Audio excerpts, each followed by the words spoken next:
Sí, Rosario, no te hagas la penosa, vente para acá. Ella es mi prima. Sí, ella. Ay. No digas yo. Bueno, hoy vamos a hacer un slime. Que obvio sí no salió. Las cosas son un pegamento, el que tengan. Nosotros tenemos agua con bórax, que como tenía el palito verde, pues se hizo verde. Pintura acrílica, ni la sé pronunciar, del color que tengan. Y glitter. Bueno, el primer paso, ay, se me pegó, va a ser poner el resistor, el que ustedes vean. Yo, por ejemplo, voy a poner un buen, no tanto. Y de ahí voy a poner el agua con bórax. Procuren ponerle un poquita porque si no, no se va a hacer slime. Y así se nos va a hacer. El mío, por ejemplo, ya se está haciendo. No sé el de mi prima.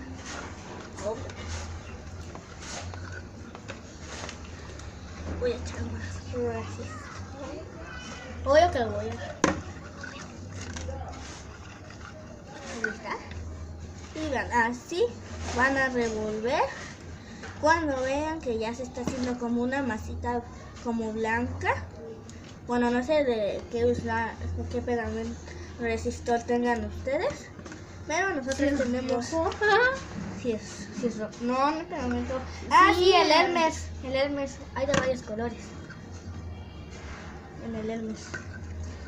En ese de hecho, como yo no tengo ese pegamento, es.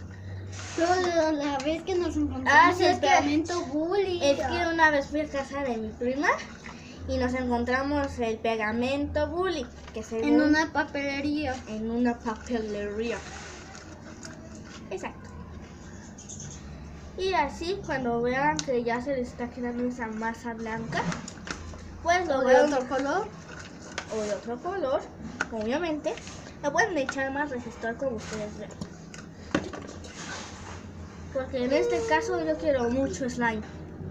Yo quiero demasiado slime. Y ahorita les vamos a enseñar el que aparte hicimos, que lo tenemos por aquí, que no se ve, porque obvio es al final. Y cuando vean este tipo de masa que está blanca, la van jugando. Entonces creo que necesito más agüita. Ay, pues agárrala y tenemos más agua. Pero corre.